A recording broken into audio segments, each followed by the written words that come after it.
This is harming people. And there's an absolute unwillingness of the mental health profession to recognize this, of families to recognize this. And so I feel like clinically, people who have been affected by these relationships have been woefully undertreated and underserved. Hey guys, how you doing? Hope you're having a good week so far. My name is Dr. Rangan Chatterjee, and this is my podcast, Feel Better, Live More. Whether it's on the political stage, in the world of celebrity, or across social media, the word narcissist is used a lot these days. The same goes for terms like gaslighting. But do we really understand what they mean? Is their increased use a good thing, shining a light on toxic behaviors that we need to be aware of? Or do we risk diluting their impact, undermining what it really means to be stuck in a narcissistic relationship? Well, today's guest is here to reveal all. Dr. Ramani is a licensed clinical psychologist, a professor of psychology at California State University, a world-renowned expert on the impact of personality and personality disorders on health and behavior, and someone who is extremely passionate about the impact that narcissism can have on physical health, mental health, and relationships.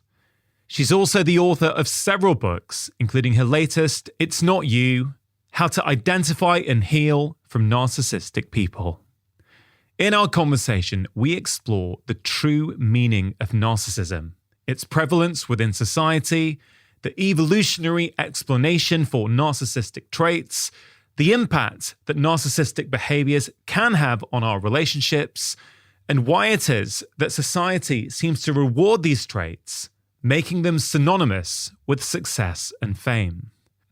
Dr. Ramani believes that too many people are harmed by narcissists.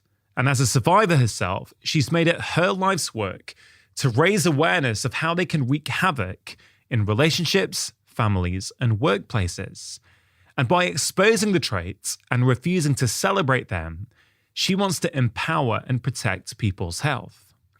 It's Not You is the title of her new book, because Dr. Ramani wants survivors of narcissism to know they're not at fault.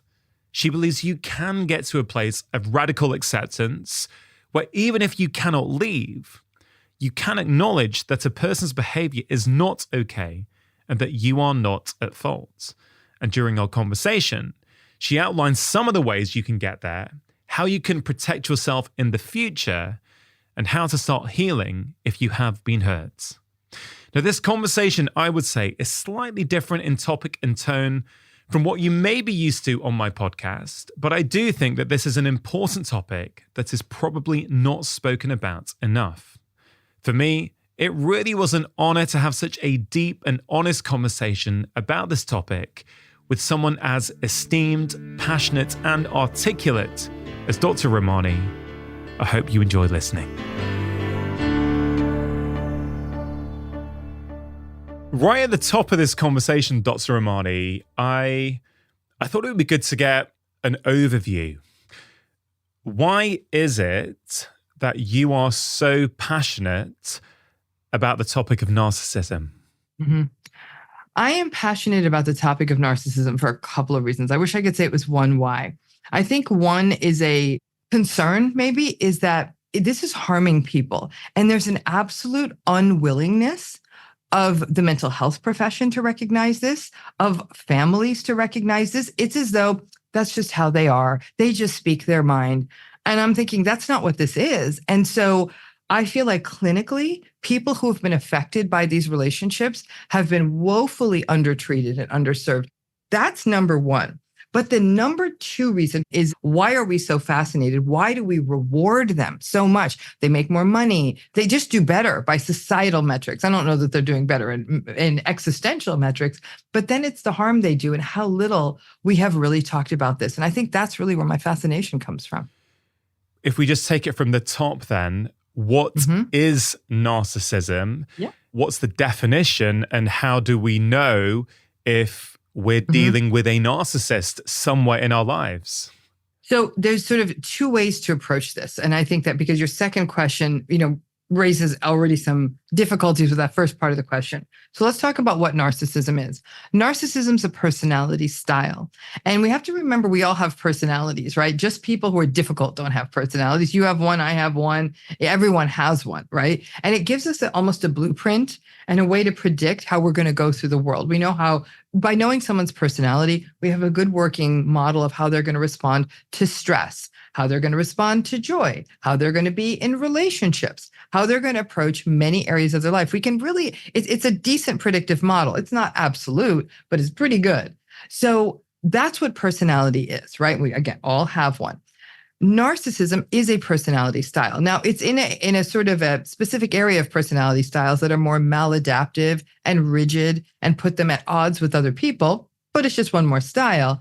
And it's a style that's characterized by a series of patterns that hang together: variable and low empathy, entitlement, grandiosity, arrogance, envy of other people, or they think other people envy them. They often live in sort of a fantasy world. They're very selfish. They can be very controlling. They don't handle disappointment and stress well. And at those times, they'll often rage at other people, blame them, not take responsibility or accountability.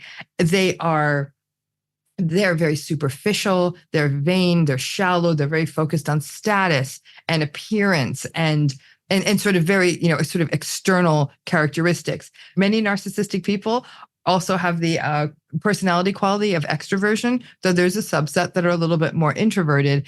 But all of that together, all this grandiosity and arrogance and entitlement, all this stuff I'm talking about, it's like a suit of armor around a deep-seated insecurity.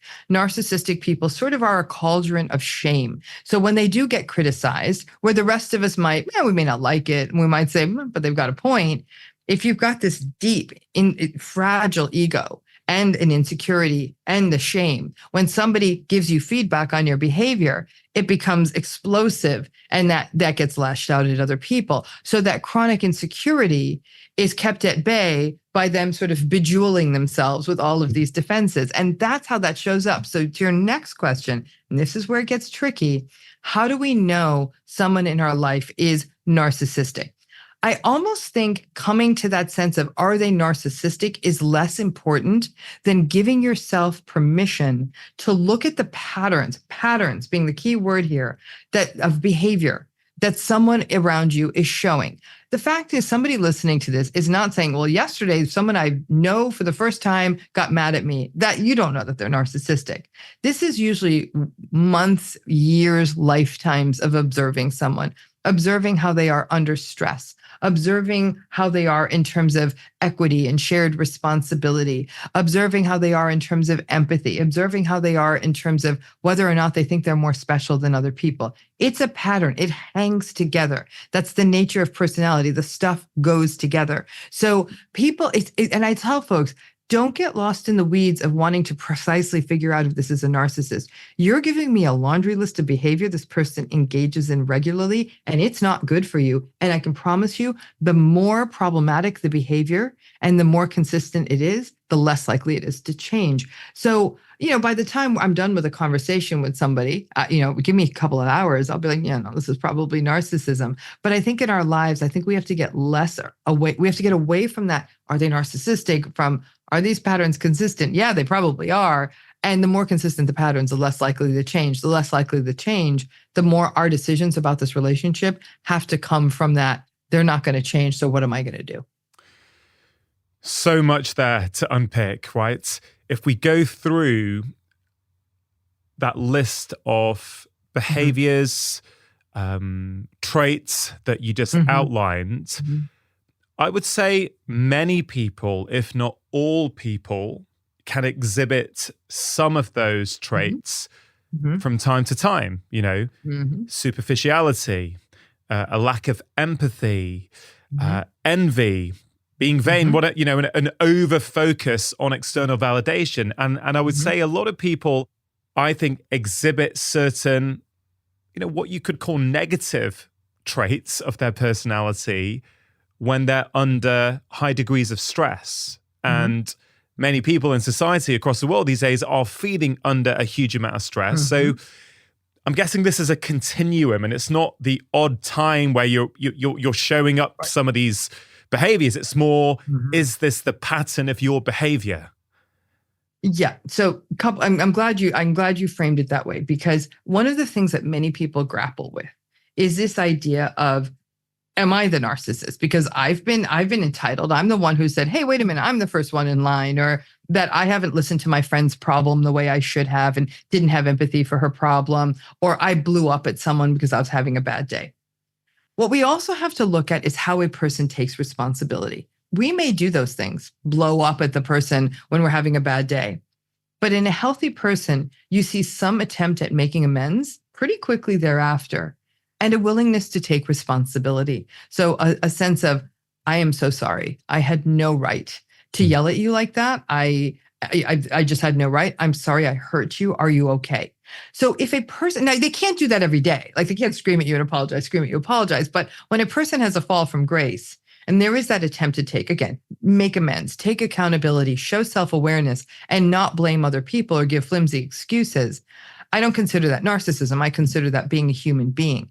The narcissism piece is the consistency, as you said, but it's also the unwillingness to ever take responsibility, right?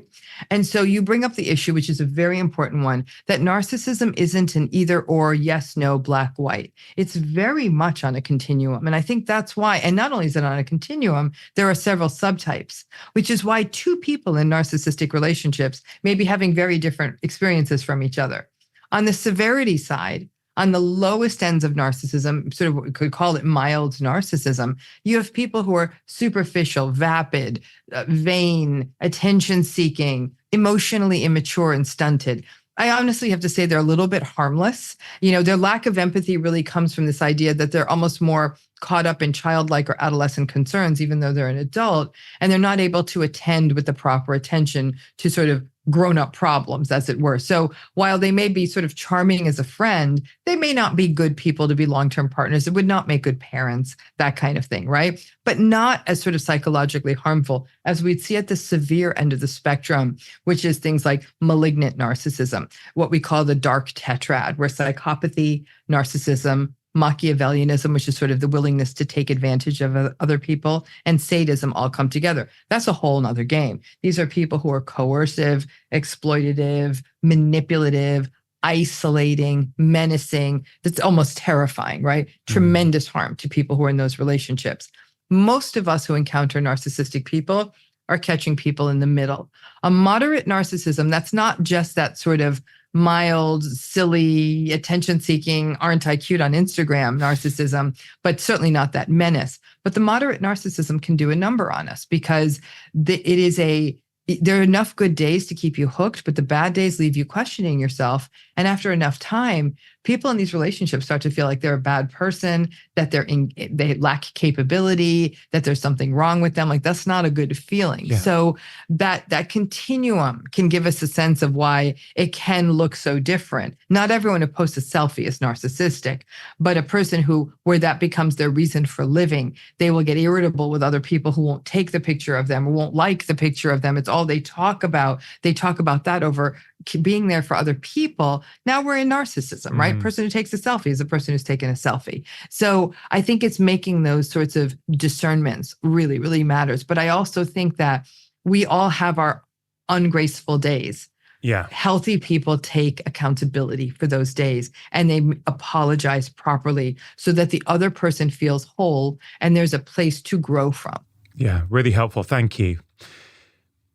Another thought I had when reading your latest book, and also when you were just going through that list of behaviors, is that some of those patterns, or some of those traits at least, like a need for external validation, are often adaptive traits to how we were brought up, right? So let's say we didn't feel we were unconditionally loved by our parents. Well, we develop all kinds of compensatory patterns for that, which serve us in childhoods and often don't serve us when we become adults. Where does narcissism fit into that framework? Is it something you're born with, or can it be an adaptive pattern to trauma or, parenting styles, for example? So again, there's a couple of things sort of there, which is that need for external validation being a human want. That's absolutely the case. In fact, human beings who don't need external validation are the ones who are non-normative, because we are a social species. We want to be noticed. We feel good when people think we did good. That's normal. And so the problem becomes when that becomes the only motivator, right? So there's no internal goal-driven system. So the narcissistic person will set their goals not on what internally matters to them, but to what they think the world wants them to be, right? That's where the grandiosity comes. I'm going to have $1 billion, and I'm going to have a yacht, and I'm going to have this, and I'm going to have that. But it's all sort of ephemeral, and it's all sort of like, I'm going to deliver the world what it wants so it thinks I'm great. But really, we have no idea what gives a narcissistic person meaning or purpose, because they don't know. So there's a lot of internal sort of emptiness as a result of that, right? So it's not the need. So again, need for external validation is just one of the many things that comprises narcissism, right? If a person has a fever, we don't automatically assume they have bronchitis. There's a whole list of things they could have. That's one thing, is a fever. So I'm like, now we're going to do more tests. The same thing with need for external validation. We all have it to greater or lesser degrees, but when that becomes a singular motivating space, that's a concern. Now, like you said, that need for external validation may be a compensatory mechanism for childhood. Here's the thing. Most of us did not grow up with unconditional love. Most people, they did not. They grew up with parents where it was very clear, if you do well in school, you will be loved more. If you help around the house, you will be loved more. If you do the things the parent wants, you get more of their regard. It's very rare for people who have gotten truly unconditional love. So every kid has gone through this, but it is certainly part of what could have been the entire sort of sequelae of what, or the constellation of stuff that contributes to why someone becomes narcissistic, which takes us to that question, right? How do people become narcissistic? And so it's multi-determined. And the pathways that make people narcissistic, just as often, more often, I would say, don't result in narcissism. So that's part of the trick here. We can tell the story backwards. Now, the pathway of adversity, okay? So these are kids who are grown up in adversity, neglect, abuse, lots of conditional love, do what I tell you to do, serve my needs, be what I want you to be. And that's the only way you're going to get love, kind of thing. That's certainly a vulnerability pathway for narcissism. But even that said, most kids who grow up under conditions of adversity, neglect, trauma, abuse, conditionality, all of that, attachment disruptions, don't go on to develop narcissism. They may go on to develop many other things, complex trauma, severe anxiety, all of that, addiction, but not necessarily narcissism. There's another pathway, though. And the other pathway to develop narcissism is one of over-specialness. This is really interesting research that's been coming out of the Netherlands from people like Eddie Brummelmans and others, who are suggesting that telling the child that they're more special than any other child, not just that they're special. All kids are special, and all kids should know they're special. But kids who are told, you're more special than that kid. You shouldn't have to wait in line the same way. You should get more time playing soccer. You should get the better teacher. You're more special. So in essence, they're indoctrinated into a sense of entitlement. That is also considered a risk factor for narcissism. These are kids who may not learn to regulate. These are kids who might get a lot of material needs met, fabulous vacations and theme parks and stuff and the newest gadget, but parents may not be emotionally available. The parents themselves may be narcissistic. That is also a pathway to developing narcissism. But in the same breath, the majority of kids raised that way don't become narcissistic. So the pathways are clear. And I've worked with many narcissistic clients in my practice. And when we work backwards, I've always seen in therapy more of the adversity path than the spoiled child path, but I've seen both. And that's where it comes from. And it's not just compensatory. So the defenses certainly come out to protect the child, but there are many people out there who were raised very conditionally, right? You need to perform for us. You need to be the perfect student or the perfect ballet dancer or piano player, whatever the heck the parents wanted. And those people may grow up not sort of living and dying by external validation, but sort of feeling they're not good enough. You know, like I don't think I'm smart, or I don't think I'm talented. And so they may continually have an internal dialogue where they're putting themselves down, but they retain empathy. They're not entitled. They're kind, well-regulated, compassionate people. They're just not kind to themselves. That's not narcissism. Now, if some of narcissism is adaptive, if some of it is, then do you think that rates of narcissism are going up? I mean, we know rates of perfectionism, for example, have been going up dramatically since the 1980s. And perfectionism is associated with all kinds of negative problems. Is narcissism also going up? And I guess the wider point is, how long has narcissism been present in humanity? I mean, do we know that? Because it's interesting, why would we have this trait? What's the point of narcissism in the first place if it wreaks havoc on so many people in its wake? Right. So it depends on how you're using the term adaptive.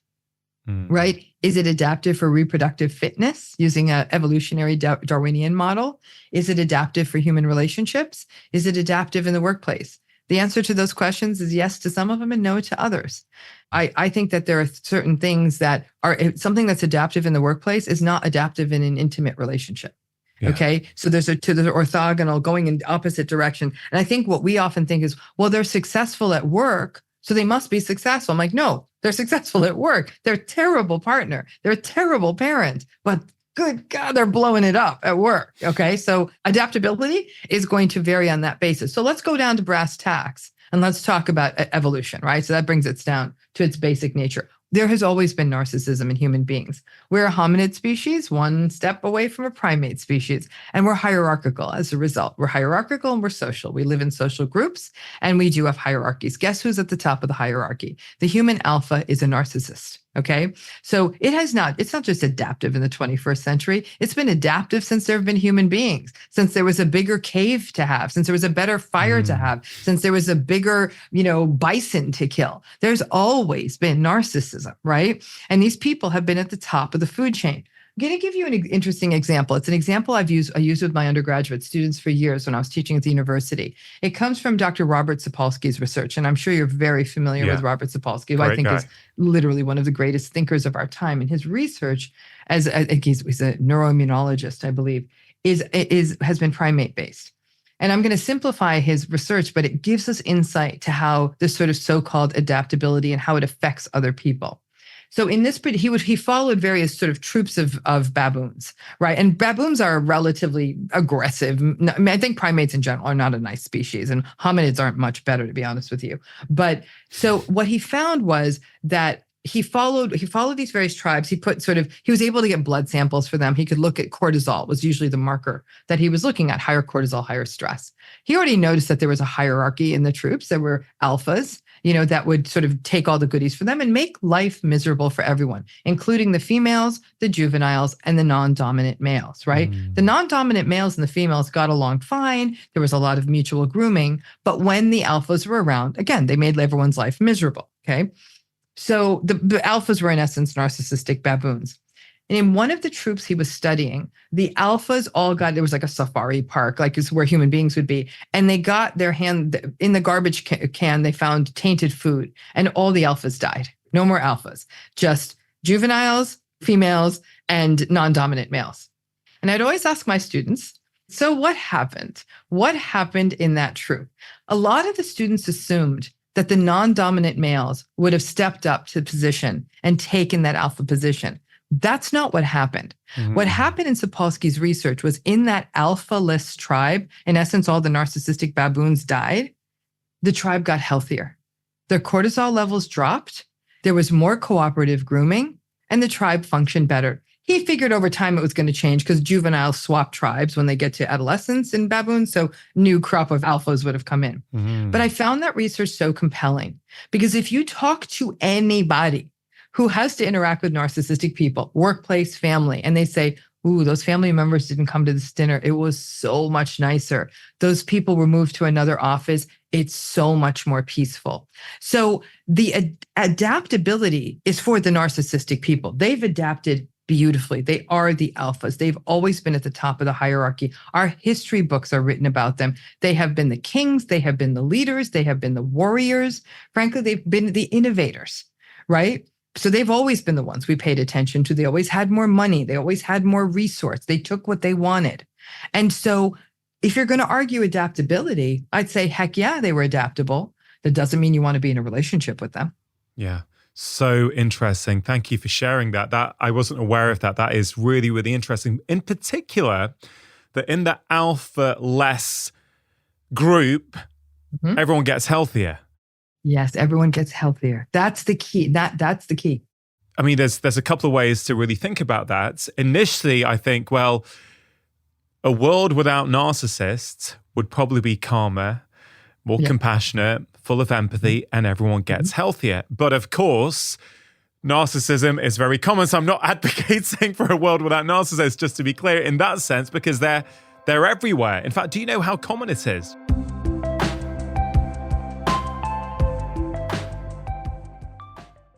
Vivo Barefoot are one of the sponsors of today's show. Now, I am a huge fan of Vivo Barefoot shoes and have been wearing them for over a decade now, well before they started supporting this podcast. I've also been recommending them to patients for years because I've seen so many benefits. I've seen improvements in back pain, hip pain, knee pain, foot pain, and even things like plantar fasciitis. And contrary to what you might initially think, most people find Vivos really, really comfortable. But I have to say, especially at this time of year, as the temperature is starting to drop, their winter boots are absolutely fantastic. And I myself am really enjoying wearing their brand new Gobi warm-lined winter boots. Now, as well as adults, I think they are a fantastic option for children. And I really hope that in the future, more and more children start wearing barefoot shoes like Vivos, as I think this can prevent many downstream problems in the body later on in life. And remember, whether for your children or yourself, if you've never tried Vivos before, it's completely risk-free to do so, as they offer a 100-day trial for new customers. So if you're not happy, you just send them back for a full refund. If you go to vivobarefoot.com/livemore, they are giving 20% off as a one-time code to all of my podcast listeners. Terms and conditions do apply. To get your 20% off code, all you have to do is go to vivobarefoot.com/livemore. The mental wellness app Calm are also sponsoring today's show. Now, do you ever feel like your brain is on overdrive and your mind is constantly racing? The plans, worries, and to-do lists can often feel never-ending. Well, Calm can help your mind take a break from the noise by softening anxiety symptoms in the moment and helping you cope with day-to-day stressors. Calm is the #1 app for sleep and meditation, giving you the power to calm your mind and change your life. Now, Calm recognizes that everyone faces unique challenges in their daily lives, that mental health needs differ from person to person, and that time for meditation may also vary. And since self-care practices are so deeply personal, Calm strives to provide content that caters to your own individual preferences and needs. Their meditations range from focusing on anxiety and stress, relaxation and focus, to building habits, improving sleep, and taking care of your physical well-being. Stress less, sleep more, and live better with Calm. If you go to calm.com/livemore, you'll get a special offer of 40% off a Calm premium subscription, and new content is added every week. For listeners of the show, Calm is offering an exclusive offer of 40% off a Calm premium subscription at calm.com/livemore. Go to calm.com/livemore for 40% off unlimited access to Calm's entire library. That's calm.com/livemore.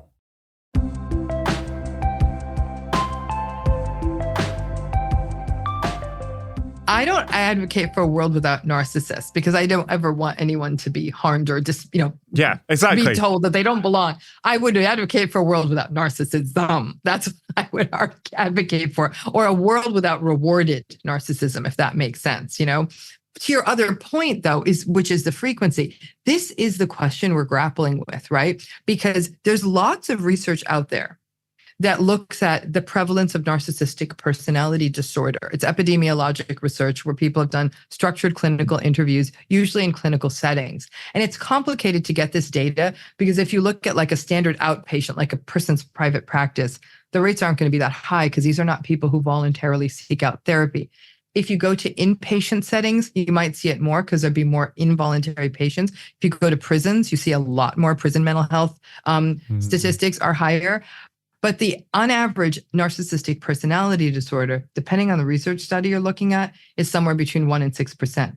But the real question is, what is the prevalence of clinically significant narcissistic personality, not disorder, personality, enough that other people would notice it, enough that it impacts their behavior, enough that it would cause, I would say, significant impacts in the relationships, workplaces, whatever places that these people are navigating. And that's the question, right? And I've seen sort of spitball numbers floating out there of anywhere from like 1 in 6, 1 in 5. So somewhere between 15, 18, 19%. So about, somewhere between like 1 in 6, 1 in 5. Some of this is going to have to do with geography. You're going to see this personality trait probably more prevalent in major metropolitan areas where the employment is going to pull for it more.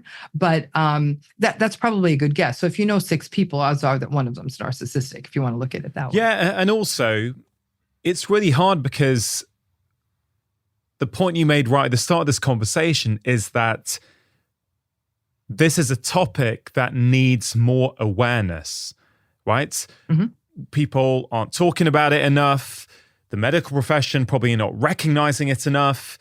And therefore, how do you get good research on this? How do we get those numbers when, it could be heavily, heavily skewed because of this lack of awareness? And could you just briefly clarify the difference there? You mentioned narcissistic personality disorder, a diagnosis made by a healthcare professional, and clinically noticeable narcissism. Yeah, enough narcissism that other people notice it. Just briefly explain the difference, because I think that often gets confusing for people as well. Mm-hmm. So let's talk about I'm going to talk about that research piece first. How do we study this? How do we even figure out how many people are narcissistic? I'm going to tell you the answer to that. I really don't know because we don't have any good measurement scales. The problem is narcissism is so multifaceted. The most widely used narcissism scale, I don't think it does the trick because it gets a lot at things like assertiveness and leadership. So it gets at all the sort of forward-facing, grandiose kind of qualities, but not at the stuff that really does the harm. A little bit, it gets at entitlement. It's hard to get people to fess up to their narcissism. The research shows very clearly narcissistic people actually judge themselves as being very empathic, very nice people. So they're not going to answer these questions honestly. So it's a really difficult quality to assess. We'd almost do better asking other people what the people in their lives are, but then there's a bias there too. So it's very difficult to study this. But then again, to this difference, right? The reason we're able to do more research on narcissistic personality disorder is that there are structured interviews for that. But I have to be frank with you, I've used these structured interviews with hundreds of research patients in the past. And even then, I have to tell you, the rates we were getting were low because people weren't copping to this, or they were copping to much more severe things. So we weren't capturing them because the nature of the populations we were working with. So the difference between narcissistic personality disorder and narcissism really comes down to some technical issues. Is A, this person has been seen by a licensed mental health professional who has the capacity to actually make this diagnosis. And that would mean they know enough about NPD to do it. They've spent enough time with the client to be able to do it. I'm not even convinced I could spend an hour with a client and confidently be able to issue that diagnosis. I'd have to say when I've seen this in outpatient settings, somewhere around session 4, session 5, so hour 4 or hour 5, it would come out. When I worked in inpatient settings, maybe after the first couple of days, because you'd have more time with them. It's a more intensive kind of an exposure. So what we're looking for when we give the diagnosis of a personality disorder is that laundry list of qualities. I gave you the lack of empathy and the entitlement and the grandiosity, on and on. We have to establish that it's consistent, that it shows up in a variety of situations, and also that these patterns are causing the patient clinically significant relationship impairment, occupational impairment, or distress. And this is where narcissistic personality disorder gets tricky. The vast majority of people who are narcissistic don't show up to therapy. They don't think there's anything wrong with them. They think they're better than everybody else. When they finally do come into therapy, they're coming in for another issue. Their spouse has given them an ultimatum. They're struggling with addiction. They may be having an irritable depression. They are anxious. They're having an existential crisis. They're upset about growing old. Their workplace is demanding they go into therapy for optics reasons. They're court ordered. So they get into therapy through a back door that's not necessarily related to narcissism. So it's not like a depressed patient where that's the presenting issue, right? They're coming in with something else. It's the therapist's job. It's to sort through all that. And most therapists, unfortunately, get caught in on the presenting diagnosis. We think about this too medically versus what else is going on here. It's a big problem in addiction research and addiction treatment. 60% overlap between narcissism and addiction, which is why there's so much revolving door stuff and there's so much relapse because the narcissism doesn't get addressed. So these are the things that bring folks in. And because of that, we're not seeing them in clinical situations. And even when we do, something else is grabbing our attention. But that's the difference is most people who are narcissistic, not only is this trait not causing them impairment, they seem to be doing better for it. They make aggressive business deals. They're willing to step over other people to get to the head of the line. They're really attractive and they put themselves out there and they're suave and charismatic and charming. So they're successful in at least getting partners, not keeping partners, but getting partners. But they don't think of themselves as impaired, so they're not distressed. When they finally get distressed, though, it's not the narcissism that's distressing them. It's some problem. My wife is leaving me. I got caught in my affair. I got caught harassing people in the workplace. I didn't get the promotion I thought I would. My startup failed. That's the stuff that makes narcissistic people get into therapy. And then they go into therapy and they blame everyone else. And they want the therapist to climb on the bandwagon and sort of say, yeah, everyone's out to get you. And when the therapist doesn't do that, they often drop out of therapy. And I guess for practical purposes, whether someone has the actual disorder or not, really, I think the message you're trying to put out is that the impact of narcissistic behavior is profound. It is causing such carnage basically in people's lives. They feel invalidated. They feel guilty. They feel that they're the problem. And you're trying to say, no, the problem isn't you. You're a recipient of narcissistic behavior. And I want to help you feel seen and heard. That seems to be the central message I get when I'm reading your work is that, well, one of the messages I should say is that you want us to feel validated. And if you look at the comments on the numerous videos you have made on YouTube on this topic, there's a really common theme, Dr. Ramani, which is people say, thank you. Oh my God, now I have a name for what I've been putting up with. That's why you do it, isn't it? It is. Yeah, it is. Because I think for the longest time, because of the way narcissism shows up in relationships, people in a relatively short period of time blame themselves.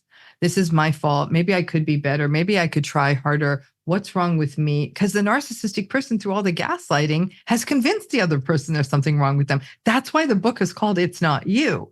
Because because over and over again, they're saying, okay, maybe I said that wrong. Maybe I could say that better. They're always trying to find a way to get it righter. And by giving it a name, it's not meant to be dismissive. It's not even meant to say, walk away from this. I recognize that's not an option that's available to everyone, but it's really meant to say that this is a pattern. You're not losing your mind for saying something is not right here. And because it's a pattern, you can get to this place of radical acceptance. These sorts of entrenched, rigid behavioral patterns that other person has no insight into are not going to change, and you can make your decisions accordingly. And so that's really what it is. I'm telling people, you're not losing your mind. that this is actually a pattern. And because over the years, many therapists have been reluctant to call this out. They'll say, well, they're not in this room, so I really can't comment on their behavior. The hell you can't. If you don't, this poor client is just wandering around the world wondering what's wrong with them. So it's about giving people education. It's about giving them validation. And above all else, it's about telling them that this kind of behavior is not okay. It's not okay for someone to abruptly say, well, I just say what's on my mind. I can't worry about how it affects other people. That's not okay. Doesn't mean that person's going to stop saying it, but it's giving a person permission for saying that behavior is not okay. And it means that when I'm in the presence of it, it's okay to not feel okay. It's okay to disengage from it. It's probably not okay to engage with that person about the behavior, not because you don't have the right to, but because it's going to get you nowhere, and then they're going to rage at you. And what's the point? But it's to get people to the point of saying, like, yeah, there's certain behaviors that are just not acceptable, and I can make decisions on that basis, versus what we've always been taught of, like, well, there's always a way to connect with everyone. No, there's not. It's part of the problem here when there's a reluctance to label things narcissism. It's part of the problem that it's a word that has some quite serious negative connotations, right? People often, I would say, misuse the term and will, as the term becomes more and more common, people are calling all kinds of people narcissists. People will say, oh, my partner cheated on me. They're such a narcissist. Well, right. I don't think we can necessarily say that because they cheated, they're a narcissist. No. They might be, but they might not. So I wonder, I don't know, do you like the words? Has it got too much negative baggage associated with it? Or do you still think it's a useful word for us to be using? Isn't it a funny word, right? For a word that has so much negative baggage associated with it, the qualities that are encompassed within it are associated with success, right? So we will say, just this morning, was reading an article about someone, straight talker, speaks his mind, calls it out. He's so successful, billionaire, clear thinker. No, he's an unempathic, entitled bully. And those words showed up in the article too, but never did the word narcissist, right? The guy was clearly a narcissist that they were writing about, right? But the very qualities you need to succeed in capitalism are narcissism. So that's where everyone wants to be a narcissist. Then you got the big house, your parents are so proud of you. Isn't that great? But then we don't like the word. It's like, pick a lane, people, right? And so the word, though, does carry negative connotations. From the beginning, it's really only been showing up in the psychological literature. Probably late 1800s was the first time we saw Otto Rank, Sigmund Freud, even Havelock Ellis. These folks wrote about it. And it was never a good thing. It's never been a word that was good in psychology. I mean, we would say that the primary narcissism of the infant is normal, that the infant is entirely self-serving because it serves a survival capacity. But beyond that, we don't think of it as good. And so although we reward egocentricity, right? When we look at our economy, influencers and people who draw attention to themselves through good or bad ways are the ones who are making money, who hold power in society. That gets concerning, right? Because the bad word is resulting in good things, and yet people don't want to be called it, but they have those qualities and they succeed. So I think we're sort of in this kind of really recursive loop, but you're absolutely right. I don't know a single person out there, if you called them a narcissist, would be okay with it. Maybe a handful of people who are just sort of being snarky, but by and large, people don't like the word, right? So, and the other problem is the word is now being misused because it's a heavy word, because it's considered an unpleasant quality. You're right. The person who will go on TikTok and say, my boyfriend cheated on me, he's a narcissist. He may not be a narcissist. I mean, he was obviously not a very good boyfriend, but he may not be a narcissist. I'll say, you have to show me more. And, or anything that people might say. People will say, this person yelled at a flight attendant. I'm like, that's not okay. Tell me more, right? So I think that we want to go right in there and assume this person's narcissistic because they did a bad thing that hurt you. And what's then happened is the word has lost some of its potency, which is concerning to me because it's a powerful and it's a meaningful word. And it describes a lot of things that go together. Instead of having to list all the ingredients that make the soup, I can just say soup and you know what I'm talking about. But unfortunately, the word has been really co-opted. We Yeah. didn't use the word. I mean, I have to tell you, this is very much a mental health word. When I first started doing this work in the early 2000s, I mean, only people use the word. We're the mental health profession. I mean, there was books in the 70s, like The Culture of Narcissism, Christopher Lash's book. Those came out and they had some popular reach, but it's not a word we used a lot. So this is really something that's come up a lot in the last 20, 25 years. It's changed in the world of politics, certainly since 2016 in the United States, even similarly in the UK. You have these very narcissistic politicians out there. That entire enterprise has become more like that. So we're seeing that the word is circulating more because those qualities are getting more and more rewarded in more and more public people. But I don't like how I'm seeing the word co-opted. It is a good word. People don't think of it as a nice word, but yet we still reward the behaviors. So it's confusing. Yeah.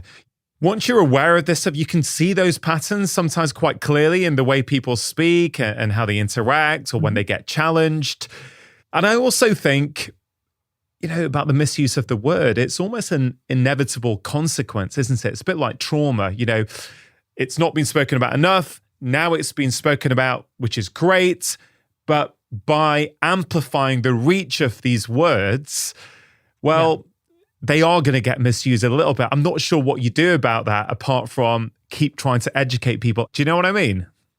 100%. I mean, I'm glad you brought up the example of trauma because even within the field of people who study and treat trauma, there's a lot of controversy. Because if you talk to the old school folks, the folks who've been doing the trauma work since the 70s, back in those days, it was really like they had to fight to get, for example, even the people who were victimized by sexual assault to have that recognized as trauma, right? So they had to fight the fight for what we now know as trauma to even get that recognized. So then as time went on and other forms of trauma were recognized, betrayal trauma, relational trauma, there was now fight within the field. Like what's big T trauma? What's small T trauma? And now fast forward to now and people will say, oh, someone was wearing the same dress as me at a party. It was such a trauma. I'm like, no. That's not a trauma, right? So it's we see these kinds of uses of these terms. And I think what happens is people then feel invalidated because my biggest concern, frankly, is that when people are going genuinely through narcissistic relationships, like genuinely all of it is there,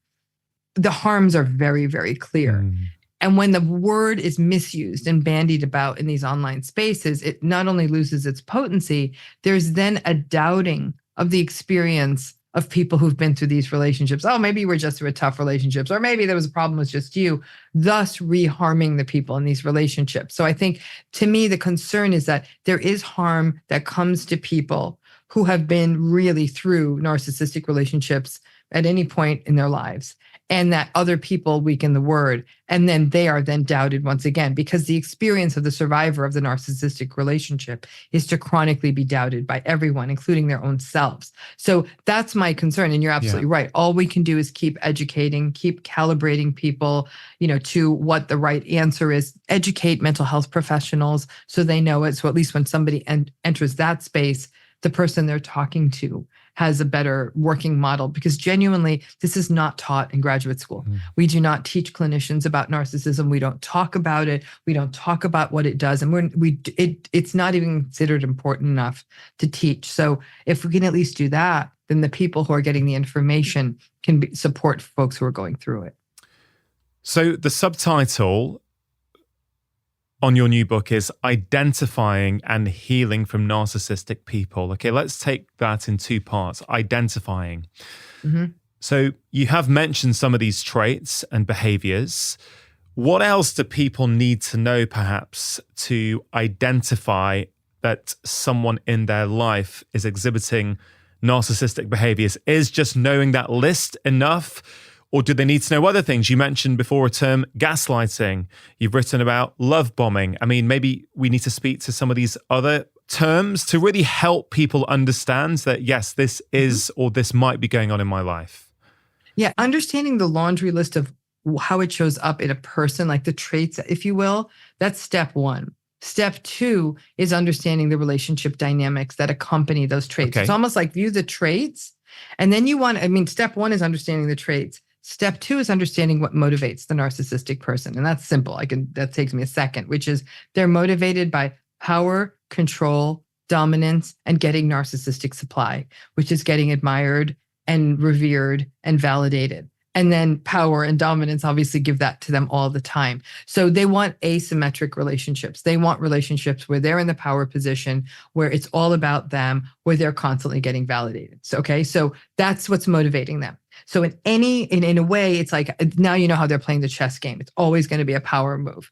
Everything they're doing is to overpower and dominate, so they hold the upper hand. That then takes us to the dynamics, how it shows up in a relationship. So the patterns you see in narcissistic relationships are, first of all, there's a cycle to these relationships. They often start off, and right now I'm talking more about adult relationships we sort of choose, people we date, people we work with, people we're friends with. Talk about families and parents, it's a little bit different, right? Because we don't choose them. But in the relationships we choose, narcissistic people are very charming, charismatic, confident, in a strange way, can even be very comforting. They are well put together. They're attractive. This is exactly what we're told we're supposed to look for in a person. So we're talking about all this lack of empathy, entitlement, arrogance, not so nice. Charm, charisma, confidence, it's hard to undersell those, right? We're told those are good qualities, attractiveness. So they have all this stuff we're told is good. People get drawn in. And early in the relationship, it can feel otherworldly. It can feel fairy tale. People will say, I felt understood like I've never been felt before. I felt seen. I felt heard. The narcissistic person's a sprinter. They can give anywhere from 4 to 12 really good weeks. 4 to 12 weeks is a long time when you're caught in some sort of love story or intense friendship story, but it's usually a love story. Then the devalue phase starts. And in the devaluing phase is where we see sort of the more classical narcissistic relationship behaviors kick in: the dismissiveness, the invalidation, minimization, gaslighting, manipulation, rage. You might see betrayal. You'll see deceit. You see it runs hot and cold. And that's why the narcissistic relationship is so confusing. There'll be a couple of good days. You'll have some good sex. You'll have a fun weekend. And then boom. And you'll have no idea what's setting them off at first. So you blame yourself. You're like, how is it we had such a good time last night? And they go to work and they come home and they're raging at me. So people are like, what did I do? Like, did I leave something out? Did I say something? And then the narcissistic person might even, like I said, double down on that. Like, oh, if only this house was a little cleaner, or only how come you don't ask me about my day? Or how come you don't tell me I'm great? And then you start saying, I'm gonna have to tell them they're great. So you can see how this starts getting to be a really confusing cycle, because then there's another good day and you're like, oh, I must have just been misperceiving that. That's me. God, they had a tough day at work. And that cycle of hot, cold, good, bad, on, off creates something called the trauma bond, where a person engages in a lot of justification. They're very confused. They blame themselves. They doubt themselves. They start to justify the relationship because there's enough good days to keep them in. It's not always bad. And then there's what we call more of a discard cycle, which is when the narcissistic person may withhold or withdraw, maybe cheat on you, lie to you, or a person tries to get out of the relationship because they're getting burned out on it. And the final cycle, which doesn't always happen, is something called hoovering. Word makes more sense to you in the UK, vacuuming, right? Hoovering, sucking a person back in. Narcissistic people are about control and dominance. So when you get out or it ends or they leave you, and their life doesn't go the way they want, or they just want your supply back, your admiration and validation, or it's a cat and mouse game. Can I get them back? They will then try to suck you back in. That doesn't always happen. But this sort of idealization, devaluation cycle is classical in these relationships. And it is cloaked in all this manipulation and confusion, but it's peppered with those good days. And that right there is the narcissistic relationship. You know, Dr. Romani, one of the most striking things to me as I was reading your latest book was that term you just mentioned, supply, narcissistic supply. It really got me to pause and reflect, because we normally think of that term supply in the context of drugs, don't we? Yeah. You know, not in the context of human behavior, but I thought it was really interesting. Why did you feel that was the word that described so well what a narcissist needs? Well, you know what's so interesting about the world of narcissistic relationships is this really interesting vocabulary has developed around it that survivors use: flying monkeys and love bombing and narcissistic supply and breadcrumbing and all these other words that are very descriptive. So this concept of narcissistic supply, I did not come up with this term. It's been around for a while. It is this idea of it's the one-sided, one-way admiration and validation. And that doesn't just come from people saying, it's not just praise, right? It can be money, it can be status, it can be proximity to famous or notorious or wealthy people. It can be having a very attractive partner. It can be, again, so in other words, your attractiveness in their presence is supply. It can be flirtation. It can be sex. All of these things can be supply. It's anything that feeds that need for admiration and soothes the narcissistic person's fragile ego. Yeah, interesting. Gaslighting. That, I think, is another term that is growing in popularity, or certainly growing in its use. Could you explain what gaslighting actually is?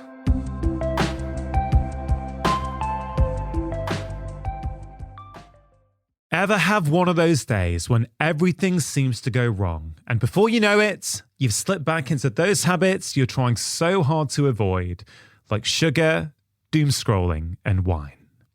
When it comes to making changes in our lives that actually last, most people think the solution is to try harder, but this is simply not the case. In my new book, Make Change That Lasts, I reveal how exactly you can break free from the habits that hold you back. What many of us don't realize is that our behaviors follow our beliefs. So when you change your beliefs, and my book will show you how to do that, you'll spend less time having to think about your habits because they'll happen automatically. Make Change That Lasts, the #1 Sunday Times bestseller, is available to buy now all over the world as a paperback, ebook, and as an audiobook, which I am narrating. And if you've not got your copy yet, what are you waiting for? Just taking a quick break to give a shout out to AG1, one of the sponsors of today's show. Now, AG1 has been in my own life for over 5 years now. It is a science-driven daily health drink with over 70 essential nutrients to support your overall health. It contains vitamin C and zinc, which helps support a healthy immune system, something that is really important, especially at this time of year. It also contains prebiotics and digestive enzymes that help support your gut health. And all this goodness comes in one convenient daily serving that makes it really easy to fit into your life. No matter how busy you feel, it's also really tasty as well. Now, the scientific team behind AG1 includes experts from a broad range of fields, including longevity, preventive medicine, genetics, and biochemistry. And I talk to them regularly, and I'm really impressed with their commitment to making a top quality product. For listeners of my podcast, AG1 are giving a special exclusive offer.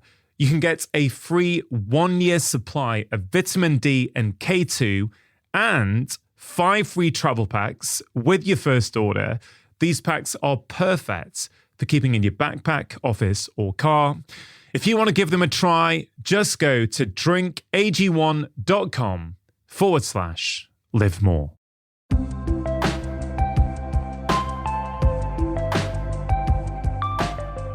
So gaslighting is a tool of psychological manipulation that involves dismantling the reality of the other person to destabilize them, and then to double down on that destabilization by confirming that there's something wrong with the person being gaslighted. So that's a long way of saying that you doubt the memories, experiences, perceptions, physical environment of a person. Okay, so that's one step of gaslighting.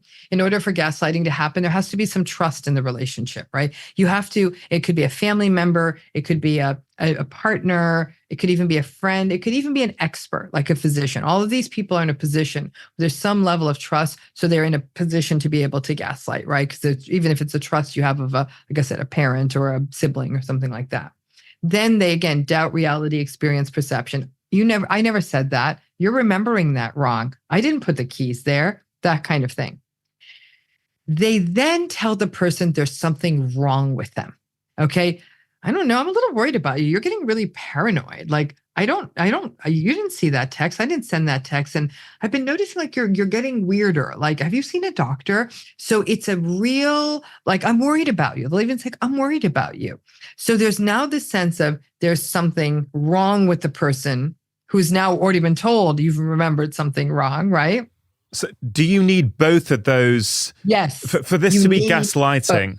Because yes. the first example that maybe you could take the perspective that two people have a difference in opinion over a certain event, or people are recalling an event differently, but that's not gaslighting. That's not gaslighting. Okay. No. So if the person says, you said da da da, and the person says, I don't remember saying that, and the other person says, yes, you did. Here's the text. And the other person's like, okay, I said it, or you're right. I don't remember saying it. That's not gaslighting. Okay. They genuinely don't remember. But when the person showed them evidence, they're like, okay, clearly I said it. If a person does that with a gaslighter, so if you show the gaslighter evidence, right? Because you think like, done, I've won, right? The gaslighter will say, what kind of sick person walks around showing text messages to people like, oh, I guess our relationship's a court of law now? Is that what this is? I don't know that I want to be in a relationship like this, because the ultimate play the gaslighter has is to threaten abandonment. So if you push them too hard, especially with the evidence base, that's when they'll say, you know what? I don't think I want to be in a relationship with a crazy person. I'm not interested in this. I'm not interested in living in a tribunal. So sure, gotcha. I hope you feel better about yourself that you had the text. You feel good now? Mm-hmm. You showed me who's boss? Yeah, I'm not interested in this. Now that other person, they didn't want to end the relationship. They just wanted to say, this is what you said. And so now that other person puts that phone down and says, no, that's not what this is about. No, come on, back up. And boom. Gaslighter's back in power. You said earlier that ultimately all of these traits, all of these narcissistic traits are on some level covering up for a deep, deep insecurity. So it sounds to me as though when that person gets shown the evidence that they, were wrong, or they actually did say that thing, mm-hmm.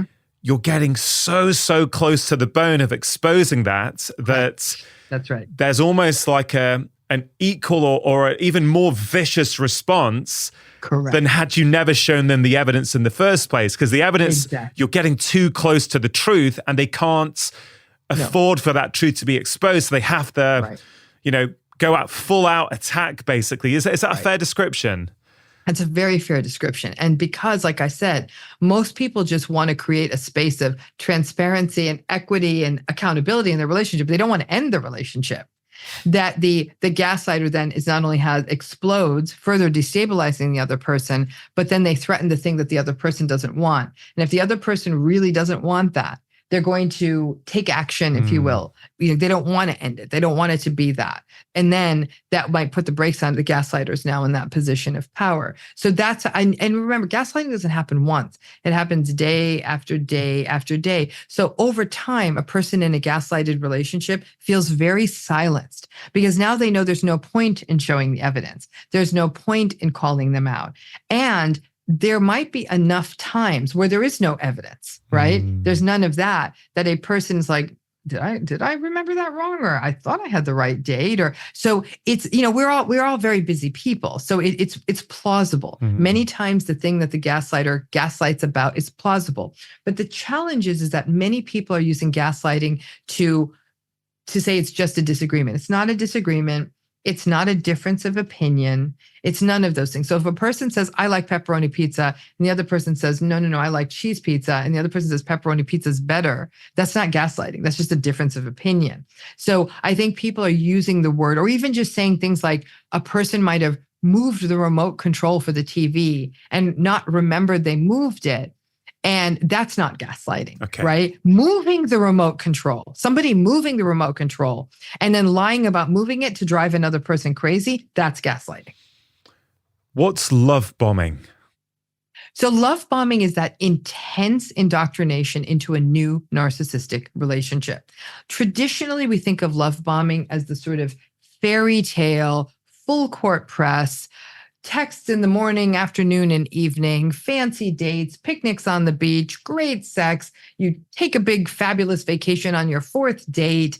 It's everything. It's many times love bombing happens very quickly. And during the love bomb phase, a person feels overwhelmed, but it's not always that. Sometimes love bombing can show up as, let's say they're very open with the things that have gone wrong for them. So the narcissistic person is more of a, my life has just been so hard. I'm so lucky I've met someone like you who gets it. You're so warm. You're so empathic. I mean, you're amazing. That's love bombing too, right? So it's not a lot of bells and whistles. It's just hitting someone and it's giving them the thing, the other person, the narcissistic person is giving that other person exactly the experience they want. During the love bombing phase, the narcissistic person is very attentive. Narcissistic people are very, very socially perceptive. They're in a strange way, in a twisted, dark, bleak way, they can actually be quite emotionally intelligent. They can read the room beautifully in a strange, again, in a very self-serving way, but they can. Yeah. And because of that, they're very skilled in the first few weeks and months of knowing someone at tapping into their vulnerabilities, getting them to fess up to their greatest fears, their greatest concerns. They listen to the conversation. They realize where the pressure points are and they file them away because they're going to use them against that person later. So what feels like intense attentiveness, sort of everyone's fantasy, especially if a person had emotionally unavailable parents, it really feels like a love story. Yeah. So there's an intensity to love bombing. In some cases, love bombing may simply be someone who spends 24/7 with you. People will say, well, our first date lasted 4 days kind of thing. I'm always like, that's a red flag right off the bat to me, because it overwhelms. And person will say, oh my gosh, we spent like 2 weeks together every single day. Before you know it, we moved in together. Intensity of contact, frequent contact, quickly, like it overtakes a person's life. Isolation could also sort of quietly happen during the love bombing phase. You spend all your time with this person. You're not spending time with your friends or family. You may even sort of change out your work schedule. So you get pulled away from your sort of touchstones and landmarks, as it were. So over that time, in the love bombing phase, you're getting indoctrinated into something, believing that this person hung the moon. This is your love story. This is the greatest love story ever. There's a lot of that flowery language, a lot of soulmate talk, a lot of magical connection talk. It's the sort of metaphysical stuff that, in fact, this person, at this point, you're so kind of dazzled by this bright light in your face that you're not really able to see what's happening. I used this example with someone once, like, when you're driving into the setting sun and it's so bright, you really can't see the other cars. It's actually a little bit dangerous, but it's pretty. It's a sunset. It's dangerous because you can't see the other stuff that's going on. And during that love bombing phase, you start to feel so like, I have to make this work. I want to make this work. And then it forms a lot of the foundation of this trauma bond, of this justification material. We had such a good time. I've never been treated so well. They're everything I want. And you keep going back to that, even when the relationship starts turning bad, which it will turn bad in anywhere from like 4 weeks to about 3 to 6 months. Let's be really clear on something there, because a lot of what you just described, it sounds very much, from the picture you painted, at least initially, it sounds like someone's falling head over heels. Yep. And of course, for anyone who has been in that situation, it feels incredible. So it doesn't mean that every relationship where there is this intense phase where people are getting to know each other, they feel passionate about each other, they're having those kind of romantic first few weeks and months, that doesn't necessarily mean that that's a narcissistic relationship. No, it does not. That's where sometimes this conversation gets tricky. It's like, well, some of that sounds pretty nice, actually. Do you know what I mean? 100%. And it is nice. I mean, but it is a tactic. And the challenge is, though, right, is that it's the too good to be true part, right? And even in the love bombing phase, the warning signs, the little red flags are starting to show up.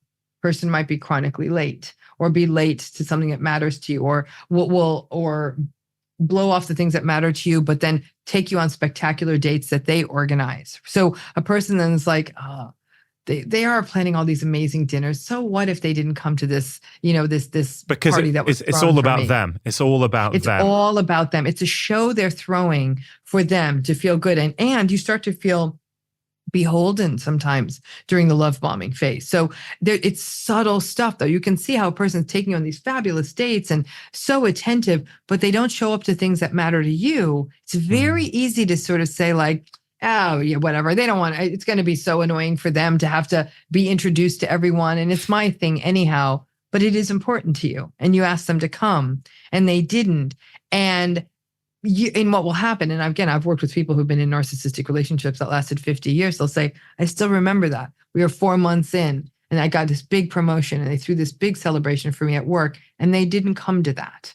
And they said it stuck in my craw for the remainder of the relationship, but I didn't think anything of it at the time because other things were so great. So here's the thing. If you are in a relationship where you're falling in love and it's idealized and they're doing all these idealized-y things, and the other shoe never falls. There is no manipulation. There is no invalidation. There's none of that stuff. You won the romance lottery. No, we're all jealous of you. Go have your happy, happy life and don't tell the rest of us about it.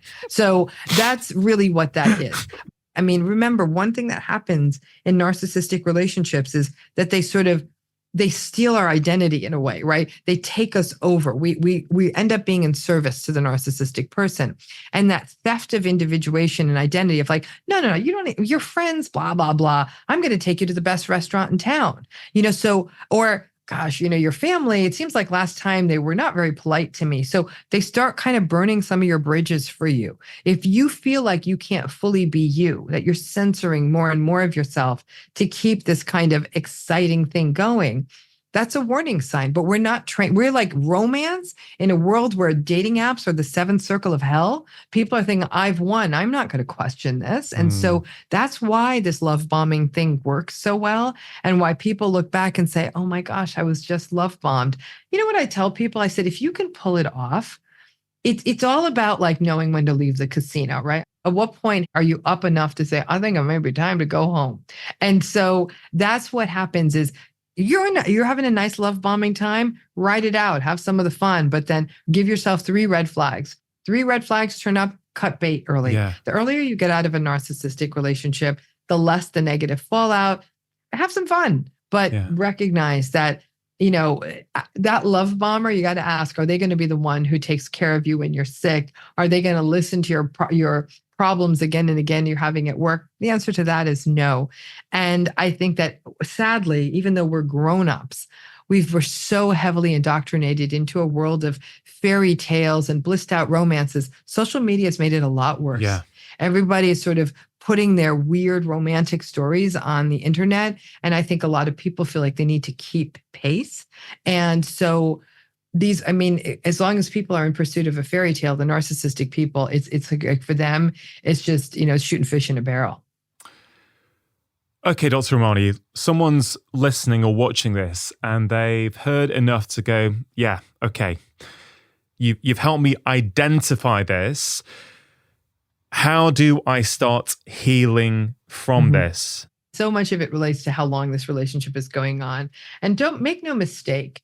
There are people who have been through 2-year narcissistic relationships who are almost as wrecked as people who've been through 20-year narcissistic relationships. So it's not meant to say it's fully a dose response, that the less time, the easier it is. The only thing that makes it easier when there's less time is your life might be a little less intertwined, but within 2 years, you might have gotten married, you might have had kids. So things can happen in a short period of time. But time and exposure, intensity of the relationship all matters. But when it comes down to it, it is the moment when the person recognizes something's not right here. And they start getting the roadmap, as it were, like, this might qualify as this sort of narcissistic, antagonistic, toxic, call it what you will, relationship. That awareness is really step one. Because now you're saying like, no, this is not normal and I'm the problem. Like slowly getting to this, like their pattern, this is not okay. The next piece is radical acceptance. And to me, radical acceptance means a person is really starting the healing process in earnest. And radical acceptance is the acceptance that these patterns, these behaviors, these dynamics are not going to change, not ever, and certainly not on your watch. And so the reason many narcissistic relationships last as long as they do is people keep getting lost in a cycle called future faking. Now, more often than not, they're future faked by the narcissist. Okay, it's going to, listen, things are going to quiet down after I get the promotion. No. We're going to move out of here in about 6 months, or I'm going to get therapy. So everything's based on a someday when. And they make these promises, no matter how badly and how abusive the relationship is. People say, okay, I've invested so much into this. We have kids, we have a home, we have whatever. Let me give it another 6 months or a year, because it's hard to change the status quo, especially if you still care about the person. Because some people might even say, this is abusive. I still love this person, strangely enough.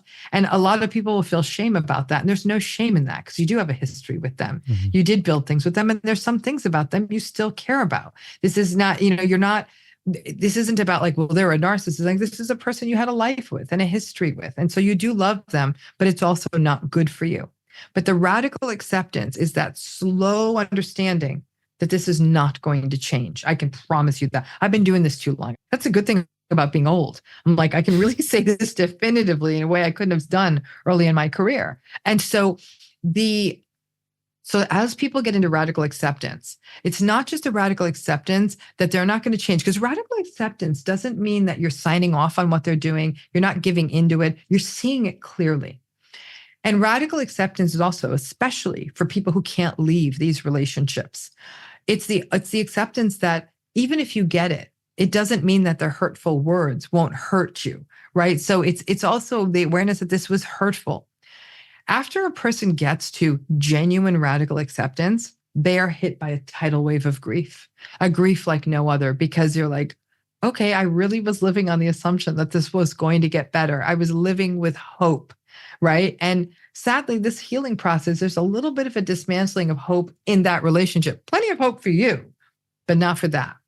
And so for people who have built their entire life on a foundation, or their future, or their hope on the idea that this thing was ultimately going to work its way out, and it's not, that's grief. It's like a death. Mm-hmm. It's a loss of the idea that you'd have an intact family. It's a loss of the idea that you have a love story. It's a loss of the idea that your kids would grow up with two parents if you decide to leave the relationship, or that your kids would even grow up seeing a healthy marriage. All these things that you hope for are now having to be put aside. That's loss. And there's grief, and that grief is real. Most people who go through narcissistic abuse and are healing from it will say, while the grief part was a nightmare, it helped so much to see it as grief, because we usually sort of use the term grief only to talk about death. But as that time goes on and a person is able to get more in touch with that grief, with the radical acceptance, then they're making choices. Am I going to stay? Am I going to keep engaging in this relationship? Am I going to stay in this relationship? Am I going to leave this relationship? And I know you can heal either way. It's a little bit harder when you stay. I will say that, because it's almost like secondhand smoke, right? I mean, for lack of a better example, if you're still living with the smoker, no matter what you do, air filters, open windows, it's going to affect you a little. Whereas if you get to move out on your own and have a house where that smoke doesn't exist, you'll feel a little better. But that's not to say that there isn't a sort of proverbial system of air filters you can create, and workarounds, and awareness of the limitations of this relationship. And then the healing process is a lot of infrastructure building. It might be therapy, it might be support groups. It's definitely building up social supports. A lot of people put probably 90% of their psychological bandwidth into the impossibility of making their narcissistic relationship work. I always say you got to do a reversal. Just give the bare minimum to the narcissistic relationship, because no matter what, it's just apply to them, and really take the rest of that bandwidth. Start building up mutual, healthy, empathic, respectful, compassionate relationships. Create that space in your life. Have those places, those soft places to land. And then it really does become about the next part of the journey, which is really where surviving starts to evolve more into thriving, which is individuation. Actually allowing yourself to even acknowledge as an authentic self of you separate from this relationship. Give voice to the things you care about, your interests, who you are, what you stand for, what your values are. Narcissistic people, in a way, they just sort of block the sun. You don't get to see these things in yourself. And even if you don't leave the relationship, as you disengage, as you no longer get sort of psychological, any kind of, sort of psychological meaning from that relationship, because there really wasn't any, you can start saying, who am I separate from this relationship? And that becomes a very revelatory moment. And then over time, you really are able to recraft your narrative as one where you're not in service to the narcissistic person, but rather I'm a whole person separate from them with dreams and wants and needs. And you learn to voice those needs. And you start to feel more whole and strong again. And I say this not from a naive place. I've seen many survivors do this. And most of the survivors I work with are in process. This isn't easy. Narcissistic abuse changes a person. You don't ever come back wholly. You become a little less trusting. I think outside observers would say survivors might be a little bit cynical. I don't like them being called, I don't mind the word cynical. You want to call me cynical, call me cynical. I think they're more discerning. I think people are a little bit more aware. They see red flags. They distance a bit more. It's about allowing yourself to disengage from people who invalidate you. So it's really an overhaul of a human being. This doesn't happen quickly. For some people, it can take decades. And like I said, as a survivor myself, I can tell you, I carry some of these wounds to this day, and I'm never gonna not have them. There are holes in me. There are neuroses in me. There's self-doubt in me, self-blame in me. That all comes from that origin. That was my story. I'm lucky that I got to turn it into working with people on it, but it's always a burden I'm going to have to carry. And instead of believing I can fully lighten it, I almost embrace it as part of who I am. I think that comes across in your writing, actually, particularly in this latest book. It does feel, dare I say it, personal. It feels that you are on this mission. At times, there's real emotion in the book about how strongly you feel about these concepts. And, it was one of those things I took away. It was like, wow, Dr. Romani really, really is doing this from a place of passion to get this message out there so that these people who are suffering feel seen and feel heard. It's, that bit about grief is interesting because it's not just grief for the relationship. I guess it's also a grief for the person they used to be. Sounds like they lose something of themselves when they're in these relationships. So you're grieving on multiple levels, aren't you? You're grieving also, it's a loss of innocence. Right? Because when people have gone through this, it's almost as though you've seen something of human nature you wish you didn't have to see, right? Like I said, that's why many survivors, I've heard them being critiqued for being cynical, for being closed off. It's not true at all. They're not being sort of like a big friendly puppy dog anymore. They're sort of moving much more cautiously, right? I mean, if you look at people who've been through trauma, there's very similar cautiousness that often accompanies trauma survivors. They're very tentative about making sure that the ice is thick enough to watch on. If you watch how a cat walks, very tentative, like, is this a safe surface? That tentativeness is definitely something you see in folks who've been through narcissistic relationships. I actually don't think that's a bad thing. I think slowing down, paying attention, how does this feel in my body to be around this person? If this doesn't feel good, I know how bad this can get. Maybe I'm not going to do this again. And so I think that it is there's an awareness, but it is a loss. It's a loss of this. I would tell you this again, from a very personal standpoint, is that I envy people who can have this really kind of almost youthful, bright, bubbly take on love stories. And I mean, I get a little tense when someone talks about a new relationship in the sense of like, I really look heavenward and I'm like, please let this be okay for them.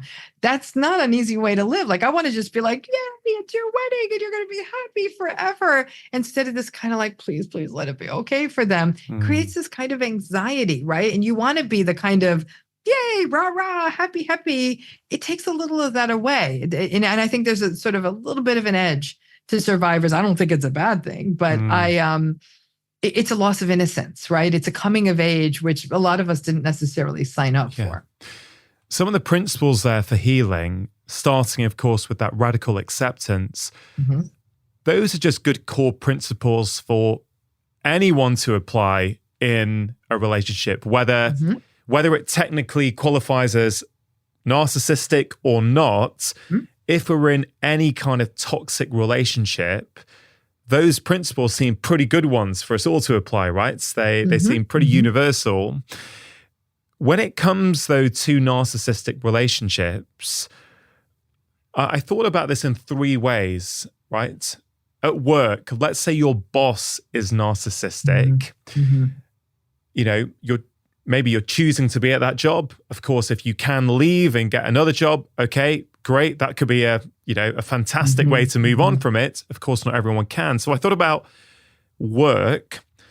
Then I thought about, intimate relationships when it's your boyfriend or your girlfriend or your wife or your husband, whoever it might be, because you've chosen on some level that partner. Yeah. Not always, but I guess let's say you've chosen that partner and you've invested a lot of yourself in that relationship. Of course, you could leave, but there may be children, there may be financial constraints and all kinds of things which make that dynamic particularly challenging. Yeah. But then you've also got potentially a narcissistic relationship with a parent. Let's say your mother or your father had narcissistic traits. These three situations strike me as being quite different, and maybe that they need a different strategy to help people move through them. They're very different. Yeah. So, there's sort of they're the narcissistic relationships we quote unquote choose, if you will, right? Because we, other than, there's obviously some people who are arranged into marriage, forced into marriage. And I'm aware of that. And that narcissism is a real problem there. But it's, relationships like a boss, even a friend, certainly a partner. And then there's the relationships we didn't choose, the narcissistic parents we were born to, or the siblings we grew up with, who as children, they may not have been narcissistic per se, but that definitely evolves and becomes an issue in our adult relationship with them. A narcissistic parental relationship is very harmful. It has negative psychological harm on people for a lifetime. There's no two ways about it, because the narcissistic parent is deeply selfish, entitled, all the stuff we've talked about, and basically views the child as existing for their needs. The child's needs and wants are shamed, devalued. The child then gets indoctrinated to believe that their wants, their needs, even their individual sense of self is not allowed to exist, because it's actually it's hubris to exist outside of their parent. You choose the career path that parent wanted. You do the things that they want. And I don't mean in the mentory way. I understand that some parents can be heavy-handed, like, you're going to study biology, or you're going to do this, or you're going to go in the family business and blah, blah, blah, blah. I mean, that's just a little bit domineering and authoritarian and probably annoying, but they may be very present with their child. They may be emotionally present. They may pay attention to them. They may check in with them, even if they sort of have this agenda for the child. I'm talking about a parent who just says, these are the edicts. I don't care how you feel. These are parents who do not hold any space for their child's emotion, who might shame their child's emotion. So it shapes the identity of a child. And the main things that come out for somebody who has a narcissistic parent or parents or caregiver is that I am not enough. I am not good enough. And the only way I'm going to be loved is if I find a way to serve this other person and be everything they want me to be. So you can see that's one hell of a setup going into an adult relationship. So that can create a much more problematic trauma-bonded structure. It can create disruptions in attachment. Now, people who have one healthy parent, healthy-ish parent, and one narcissistic parent might still be able to securely attach to that more present parent. But you still see, though, many people will say when they get to adulthood, they felt unprotected by the other parent who's also being abused. They were able to say, yeah, I could see how parent A, the narcissistic parent, was also harming my non-narcissistic parent. But as a child, it's very clear I must have also felt quite abandoned by that whole dynamic. Yeah. So this creates a much more difficult kind of psychological foundation for people to work through in adulthood. It definitely sets up a vulnerability to get stuck. If you get into a narcissistic relationship in adulthood, it's harder to exit, for example, from a narcissistic intimate partnership or even in a narcissistic work workplace, because it creates almost a template that normalizes what the sort of the toxic structures of these relationships. So that's that.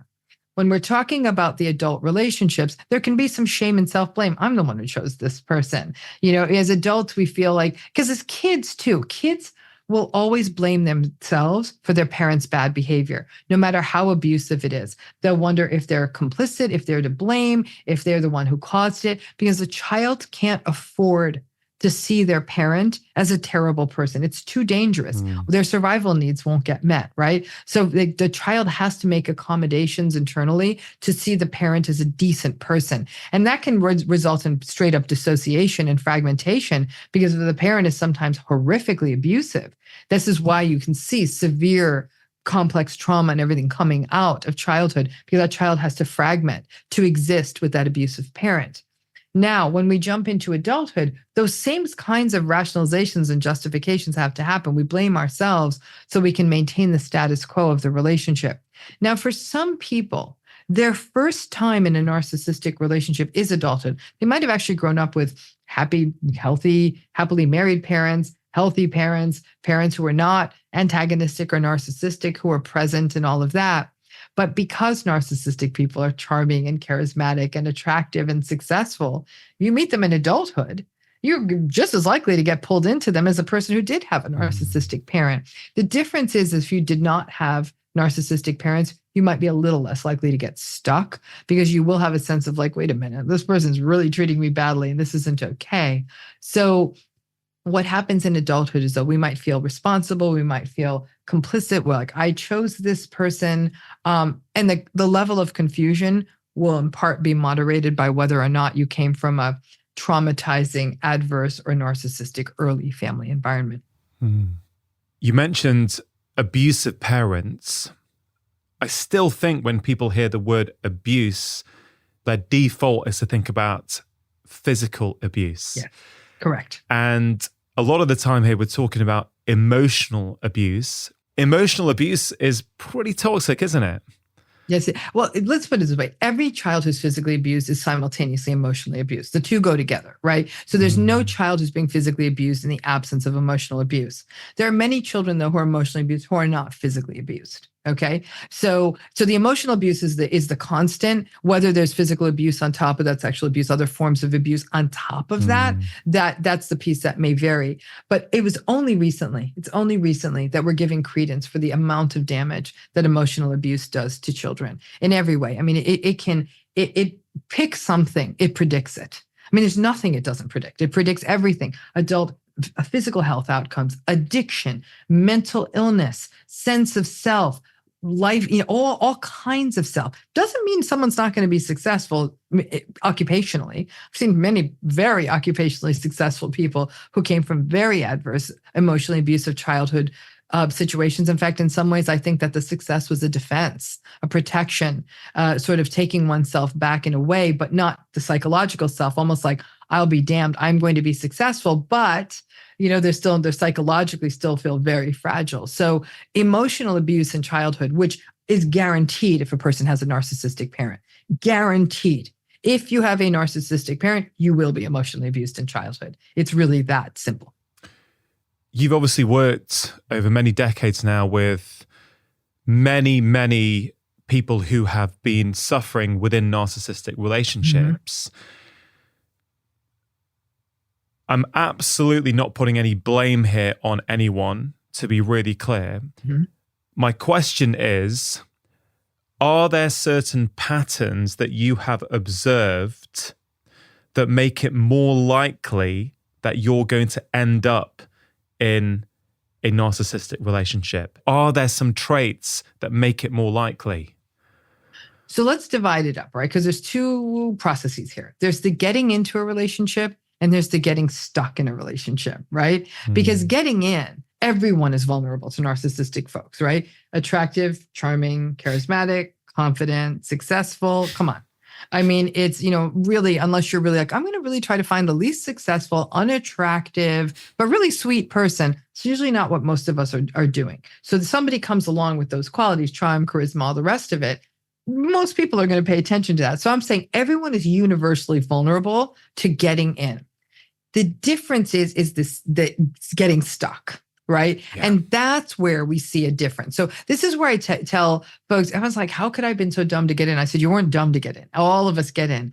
Once you're in, and especially once the love bombing is past and you're getting into the devaluing phase, we're at the early stages of trauma bonding, then there are vulnerabilities to getting stuck.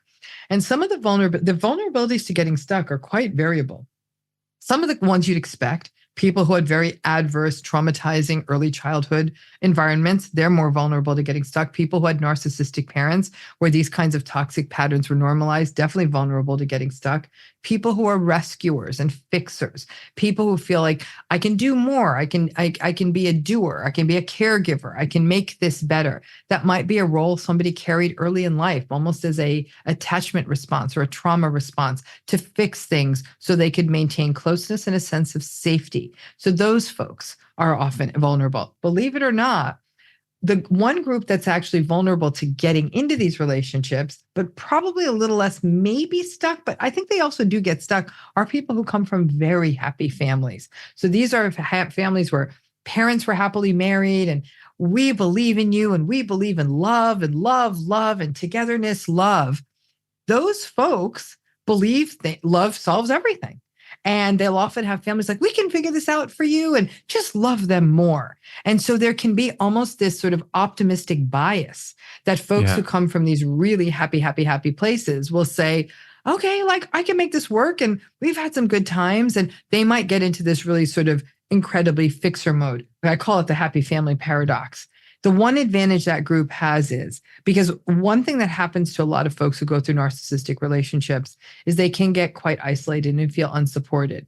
Those folks who come from strong social networks, even if they got isolated from those networks for a minute, when they get out, they have a soft place to land, which can really facilitate their healing. But also there are qualities of the relationship that can make it more possible for people to maybe get in much more quickly. Like people who are in a rush to get into a relationship, people might say, all my friends are getting married, I want to have a kid, whatever it may be. They might say, I'm 38. This is who's in front of me. And they might feel like, I gotta keep going. I'm not going to go back out there and start dating again. People who are going through transitions in their life. So they've moved to a new city. They've come out of a relationship. They've just left a job. They are going through grief over another major loss. Those folks are also very vulnerable to getting into these relationships. So there's these things that are happening in our life that sometimes sort of pull us off our mindfulness. And you're right. I gave this lecture to an audience. And after I went through the list of what keeps us stuck, they're like, you just listed just about everybody. And I'm like, kind of, yeah, because the trauma bond is a sort of universal phenomenon in many ways. And so, but if you're not in as much of a rush, and I will tell you that will help, but I'll tell you this, the thing that can help people in addition to sort of knowledge, sort of protect themselves in these relationships is to develop a fully formed sense of self. We don't do that enough. We're very other reference. Like, I should be going to this university. I should be having this kind of job. I should be living in this neighborhood. I should be doing this. I should be making this money by this age. And I should be, we're very externally referenced versus who are you? What are you about? What do you stand for? We don't have folks grapple with those questions. It's a shame because we have such a rich opportunity to do this with kids, particularly in middle school and high school, and we don't do it. I think we could really lose some of the classical school curriculum and just do this work because it can't happen in a lot of families. And I think the error has always been like, well, this is the stuff that should be happening at home. Well, it's not happening at home for 80% of people. This is such a key point, isn't it? This whole idea of where does your sense of self come from? Have you spent time on that? Do you know who you are? Yep. Because here's the thing, a lot of us do this in adulthood because of conflicts or whatever. We end up there because we realize that that's going to help us move forwards. But it completely stands to reason that if you do this at a young age and you enter adulthood as much as possible with that strong sense of self, you know who you are, you're probably going to be much more aware when boundaries get crossed, when things say, well, this doesn't feel right. This is not who I am, because you know who you are. How can people who don't know who they are, and I recognize that if you've been in a narcissistic relationship for many years, you forget who you are. How does one go about finding that sense of self, discovering who they are? Mm-hmm. I mean, it's a lifelong process. It's not like I'm going to do that this month and I'll have it sorted, right? I always think of it as an archaeological dig. You know how you see people in the dinosaur movies and they've got those tiny little brushes and they're brushing away all this stuff to kind of look, there's a tooth, there's a bone.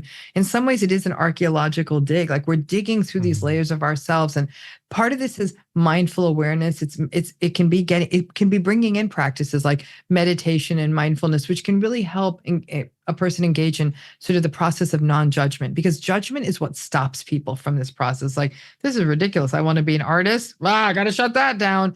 That judgment is what just because you love art doesn't necessarily even mean that's going to be your career, but to acknowledge how that creative pursuit may be a part of who you are, to really have those hard sort of explorations within yourself of like, do I want to be a parent? Like, where do I want to live? It's creating time in your life where you have those conversations within yourself.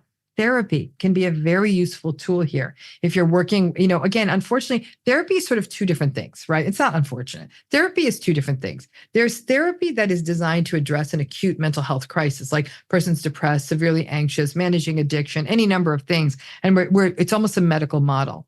But there's sort of a second stream of therapy, maybe a more privileged form of therapy, if you will, where one is doing that kind of self-exploration of talking about those sort of things that they almost feel, I don't even have a right to explore this, but exploring it with somebody who's able to, in a skilled way, help them also understand the barriers to that expression of the true self, right? So I think therapy can be a useful place for that, but a lot of people don't have the funds to do that. So I very much understand that.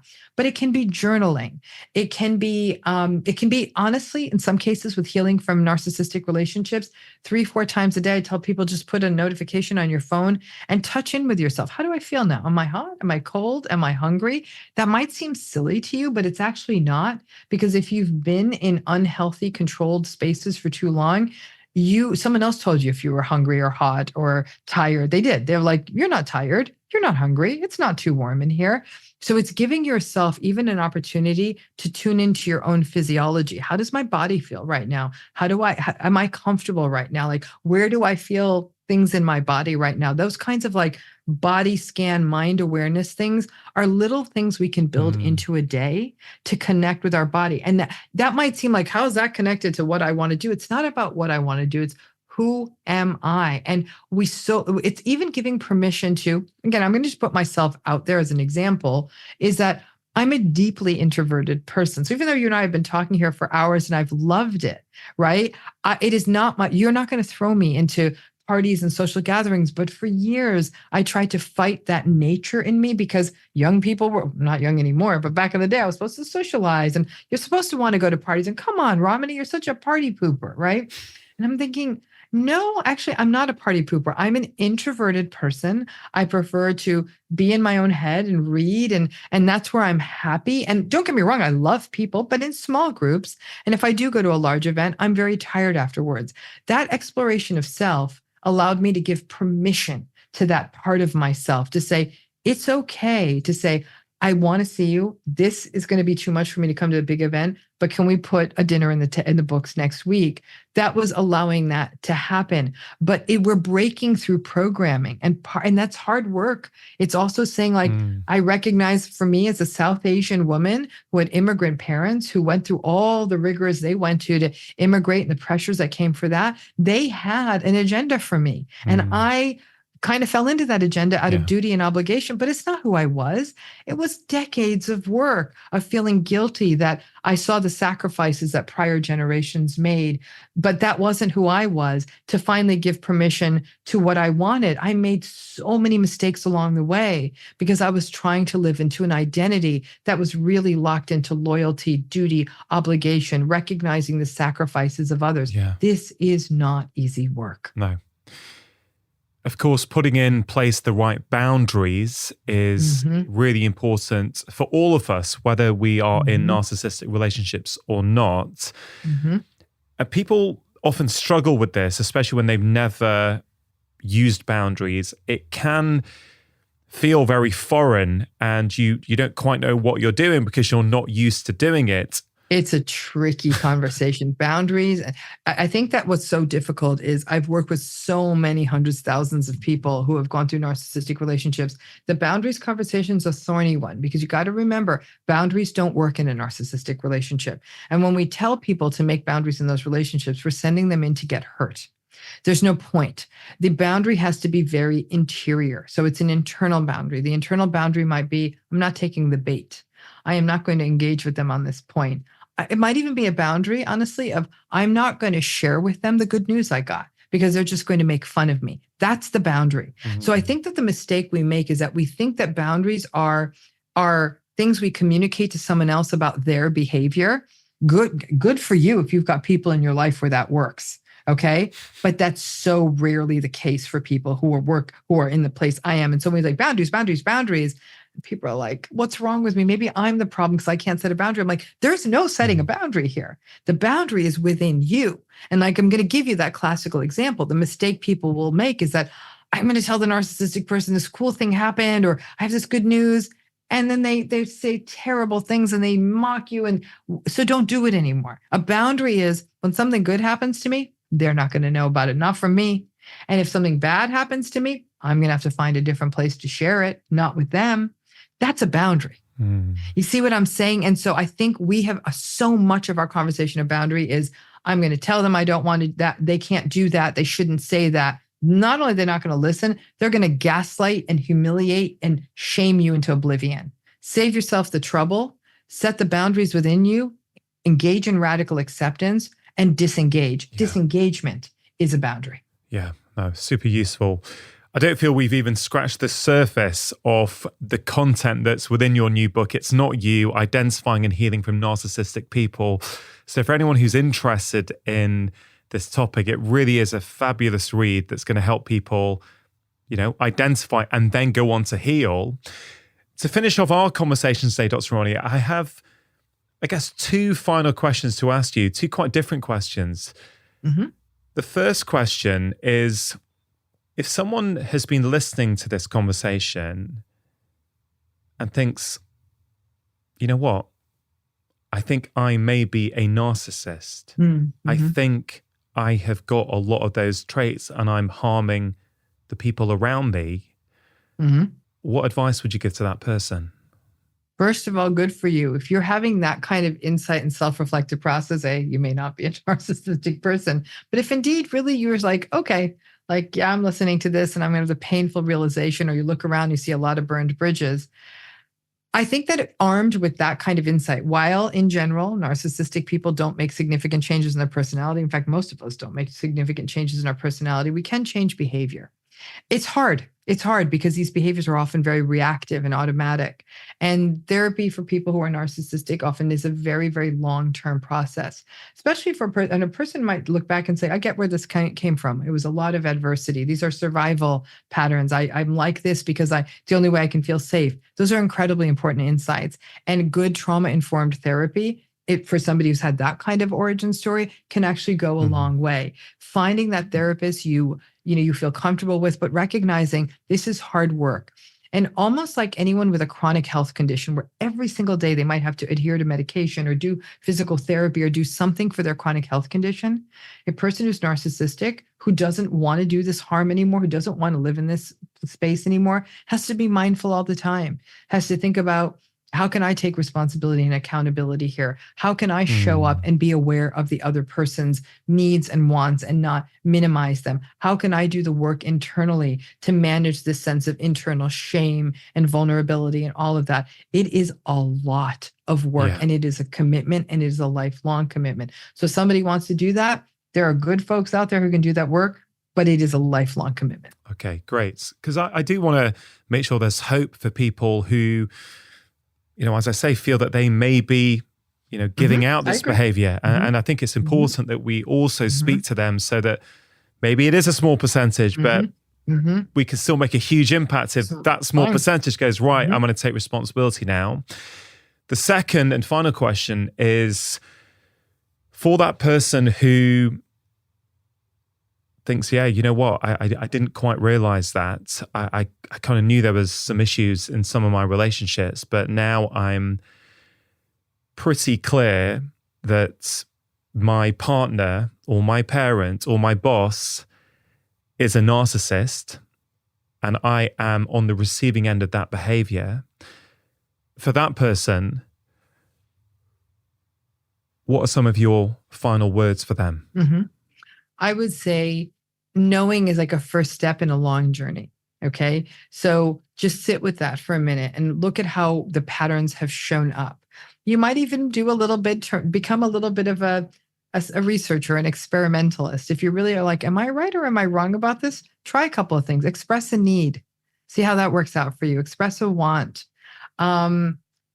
Contradict them if indeed you feel like you don't agree with them. Try those things out and see how they react, because that's really going to be the places you're going to see the pressure points come out, right? And that might give you the confirmatory evidence. You're like, okay, I am definitely seeing this right. I didn't want to, but I am. And I think from that point forward is that as you see that these are consistent sorts of patterns, is figuring out sort of how you can find different ways of engaging so you don't get hurt in the same way. So you don't keep repeating the same toxic cycle. I'll just sort of leave you with a very simple mnemonic device from the book, which is don't go deep. And don't go deep. Deep stands for don't do these things. Don't defend, don't engage, don't explain, and don't personalize. And if you can just hold on to that, which is don't keep explaining yourself. They're not listening. Don't defend yourself. They're just going to gaslight you. Don't engage. It's going to get worse. And honestly, don't personalize is the hardest, because this is actually not you. It's not about you. This is their insecurity. This is their inner battle. This is their need to dominate. But it's just that you had the bad luck of being in this position. Anyone else that was their partner or their employee or their child would be enduring a lot of this, if that makes sense. So it's just bad luck that you're in this position with them, because this is the role you had in their lives. But it's not about something in you. It's not because you're weak or you're flawed or you're foolish or anything like that. It's how they go through the world, and that it's not you. That's the core of this book, is that don't go deep, don't defend, don't engage, don't explain, don't personalize. Just starting that process of disengagement and seeing it clearly can start helping you sort of lift part of the weight. Yeah, the grief is coming. It's like a storm cloud on the horizon. I promise you that. But just interacting with it differently you might say like, well, this is actually already lifting some of this. I'm no longer having the same ridiculous arguments, or basically waiting for a bus that's never going to come to this stop.